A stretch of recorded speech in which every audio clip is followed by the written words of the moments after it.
आज जब सुबह सुबह कांता देवी को किसी ने आकर खबर दिया कि आपके पति का एक्सीडेंट हो गया, तो वह बहुत परेशान हो गई। उनका पति राघव बाजार गए हुए थे। विधवा हो जाने के एहसास से उनकी चेतना को लकवा मार गया और वे बेहोश हो गई। तभी उनके छोटे बेटे राजू और प्रीति ने कांता देवी को सहारा देकर अंदर ले गए। कांता देवी अपनी बेटी से लिपटकर जोर जोर से रोने लगी। उसी समय राघव आ गए। अपने पति को सही सलामत देखकर कांता देवी मन ही मन बहुत खुश हो गई। तभी राघव ने कहा, भाग्यवान, आज हम लुट गए। अपने बड़े बेटे रवि की एक्सीडेंट हो गई। कांता देवी को अब समझ में आया कि एक्सीडेंट पति का नहीं बल्कि उनके बेटे रवि की हुई थी। यह सुनते ही कांता देवी का पूरा शरीर शून्य हो गया। इस मानसिक आघात ने उनके सोचने समझने की शक्ति पूरी तरह से छीन ली थी।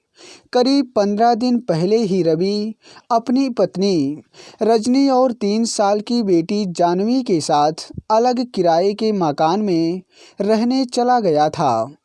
तुरंत कांता देवी अपने पति के साथ अस्पताल पहुंची और अपनी बहू रजनी से गले लगकर रोते हुए कांता देवी बार बार एक ही बात कह रही थी कि अगर मैं तुम दोनों को घर से जाने को मजबूर ना करती तो आज मेरा बेटा रवि जिंदा होता। बेटे के गमों में कांता देवी पूरी तरह से टूट चुकी थी। किसी प्रकार बेटे का क्रियाक्रम पूरा किया गया, लेकिन कांता देवी की बेचैनी वही की वही थी। कांता देवी ज़्यादातर अपनी विधवा बहू का मुरझाया चेहरा देखकर रोने लगती और कभी-कभी अपनी पोती जानवी को छाती से लगाकर खूब प्यार करती।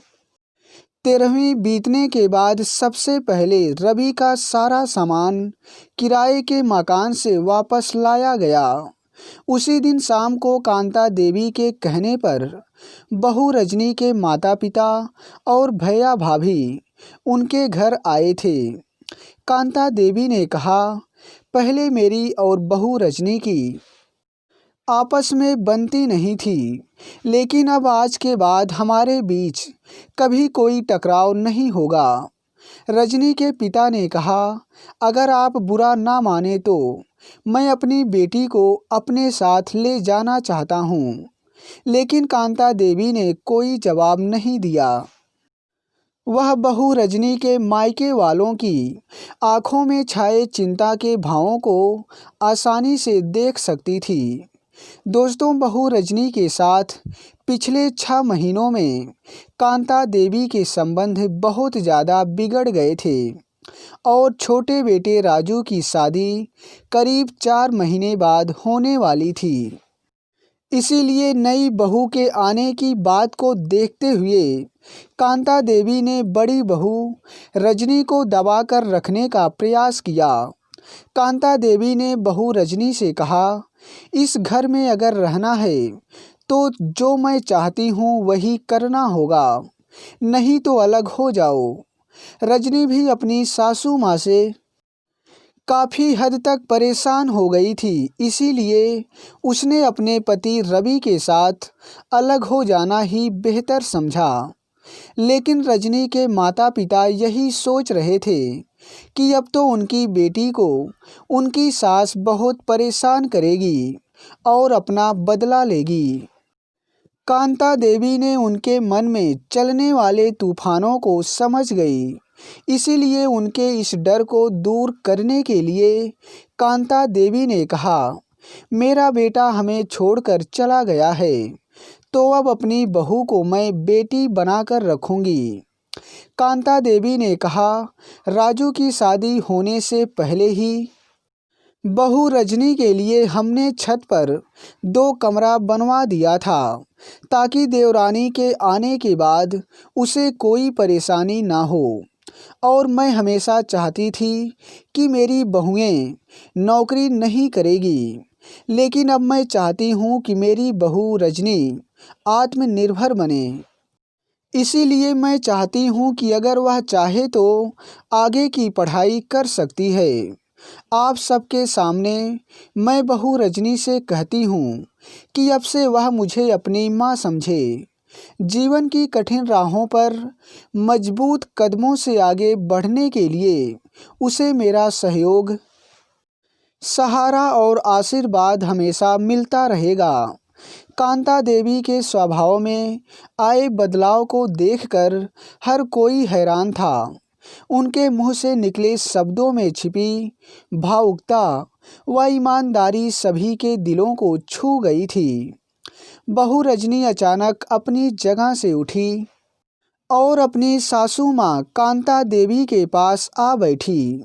सासू माँ ने बाहें फैलाई और बहू को छाती से लगा लिया। रजनी के माता पिता व भैया भाभी के पास अपनी बेटी के लिए कोई चिंता नहीं थी। इसके बाद अगले दिन रजनी के माता पिता और भैया भाभी अपने घर चले गए। कांता देवी ने अपने छोटे बेटे राजू और बेटी प्रीति को समझाते हुए कहा, आज से तुम दोनों अपनी भाभी का पूरा मान सम्मान करोगी और अगर तुमने अपनी भाभी का मान सम्मान नहीं किया तो मुझसे बुरा कोई नहीं होगा। तभी बेटे ने कहा, मम्मी मुझे पागल कुत्ता नहीं काटा है जो झूठे ही भाभी से झगड़ा करने लगूंगा। कांता देवी ने कहा, बेटे अगर तुम्हारा रवैया नहीं बदला तो मैं अपनी बहू रजनी को लेकर यह घर छोड़कर चली जाऊंगी। कमरे से सभी के बाहर चले जाने के बाद कांता देवी ने कहा, बहू रजनी, जो मैंने कहा क्या तुम्हें मेरी बातों पर विश्वास नहीं है? बहू रजनी ने कहा, सासू माँ, आप ऐसा क्यों सोच रही हैं? अरे आप लोगों के अलावा अब मेरा सहारा ही कौन है? कांता देवी ने कहा, बहू अब मैं तुम्हें परेशान नहीं करूँगी। बस तुम यह घर छोड़कर जाने का विचार अपने मन में कभी मत लाना, नहीं तो मैं खुद को कभी माफ़ नहीं कर पाऊंगी। बहू रजनी ने कहा, नहीं सासू माँ, मैं आपके पास रहूंगी और आपको छोड़कर कहीं नहीं जाऊंगी। देख बहू, मैंने तुम्हारी बेटी जानवी के नाम पर 1 लाख रुपए फिक्स डिपॉजिट करने का फैसला कर लिया है। आने वाले समय में यह रकम बढ़कर उसकी पढ़ाई और शादी के काम आएगी। यह सुनकर रजनी बहुत खुश हो गई। कांता देवी ने कहा, सुनो बहू, मैं एक बात और कहती हूँ। आज से करीब 4 साल पहले तुम इस घर में दुल्हन बनकर आई थी और मैं हमेशा तुम्हें सुहागन देखना चाहती हूँ। इसीलिए मैं तुमसे वादा करती हूँ कि जैसे ही मुझे कोई अच्छा लड़का मिल गया तो मैं तुम्हारी शादी भी करवा दूंगी। यह सुनकर बहू रजनी ने कहा, बस मम्मी जी, और कुछ मत कहिए। मुझे विश्वास हो गया है कि मेरी बेटी जानवी और मेरी जिंदगी आपकी छत्र छाया में पूरी तरह से सुरक्षित है और मैं कभी भी इस स्वर्ग जैसे घर को छोड़कर कहीं और नहीं जाऊंगी। इसके बाद बहू रजनी अपने सास ससुर के लिए चाय बनाने चली गई तो राघव अपनी पत्नी कांता देवी से कहने लगा, सच में तुमने आज जो किया बहुत अच्छा किया। अच्छा एक बात बताओ, तुम्हारी सोच, तुम्हारा नज़रिया, तुम्हारे दिल के भाव अचानक इस तरह कैसे बदल गए हैं? मुझे लगता है बेटे रवि की असमय हुई मौत ने तुम्हें बदल दिया है, लेकिन फिर मेरे अंदर तुम्हारे जैसा बदलाव क्यों नहीं आया? कांता देवी ने कहा, रवि इस दुनिया में नहीं रहा।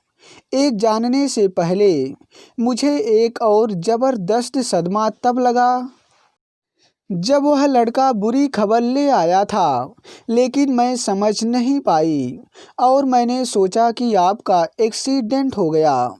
इसीलिए मुझे लगा कि अब मैं भी विधवा बन जाऊंगी और एक विधवा की ज़िंदगी क्या होती है यह मैं भली भांति जानती थी। लेकिन तुमने आकर मुझे बताया कि अपने बेटे रवि का एक्सीडेंट हुआ है और मेरे सामने बहू के विधवा होने की ज़िंदगी घूमने लगी। बेचारी इतनी कम उम्र में विधवा हो गई, ऊपर से एक बेटी का बोझ। इसीलिए मैंने फैसला ले लिया कि मैं कभी भी उसे परेशान नहीं करूंगी और हमेशा उसकी सहायता करूंगी ताकि वह अपनी नीरस जिंदगी से परेशान ना हो।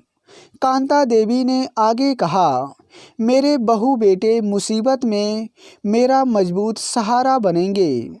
अगर मेरी यह उम्मीद भविष्य में पूरी ना होती तो मैं कभी खुद को माफ़ नहीं कर पाती।